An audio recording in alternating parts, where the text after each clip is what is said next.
সনাতন ধর্মমতে ব্রহ্মলোক ও বৈকুণ্ঠ লোক কি? সনাতন ধর্মে স্বর্গ, ব্রহ্মলোক এবং বৈকুণ্ঠ এই তিনটি স্তর সম্পূর্ণ ভিন্ন। স্বর্গ যেখানে অস্থায়ী ভোগের স্থান, সেখানে ব্রহ্মলোক এবং বৈকুণ্ঠ হল আধ্যাত্মিক জগতের উচ্চতর এবং স্থায়িত্বের সোপান। আমি এদের বর্ণনাগুলো দিচ্ছি।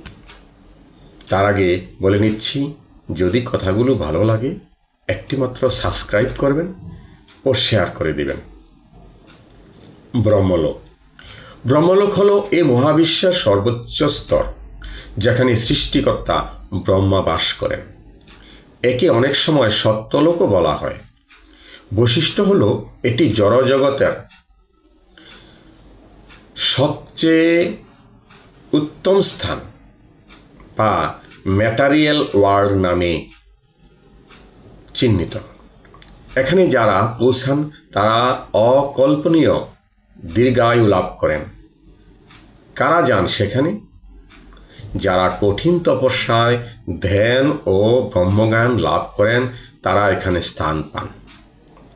স্থায়িত্ব হলো ব্রহ্মলোক অত্যন্ত পবিত্র হলেও এটি চিরস্থায়ী নয়। মহাপ্রলয়ের সময় ব্রহ্মার আয়ু শেষ হলে এই লোকটিও বিলীন হয়ে যায়।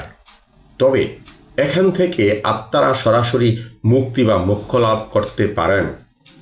একে ক্রমমুক্তি বলা হয়। বৈকুণ্ঠ। বৈকুণ্ঠ হল পরমেশ্বর ভগবান শ্রীকৃষ্ণের আবাসস্থল। এটি জড়জগতের ঊর্ধ্বে চিন্ময় বা আধ্যাত্মিক জগতে অবস্থিত। এর বৈশিষ্ট্য হল বৈকুণ্ঠের কোনো বিনাশ নেই। এখানে কোনো দুঃখ, ভয় বা মৃত্যু নেই। এটি চিরস্থায়ী আনন্দ ও শান্তির স্থান। কারা যান সেখানে? যারা নিছক পুণ্য নয় বরং ভগবানের প্রতি অনন্য ভক্তি লাভ করেন তারা বৈকুণ্ঠে যাওয়ার অধিকার পান। স্থায়িত্ব হলো বৈকুণ্ঠে গেলে আত্মাকে আর কখনোই এই দুঃখময় পৃথিবীতে ফিরে আসতে হয় না। এটি হলো প্রকৃত মোক্ষ বা মুক্তি। পরিবেশ। এখানে ভগবান বিষ্ণু ও দেবী লক্ষ্মী অবস্থান করেন। ভক্তরা যেখানে ভগবানের সেবা করে পরম আনন্দ লাভ করেন।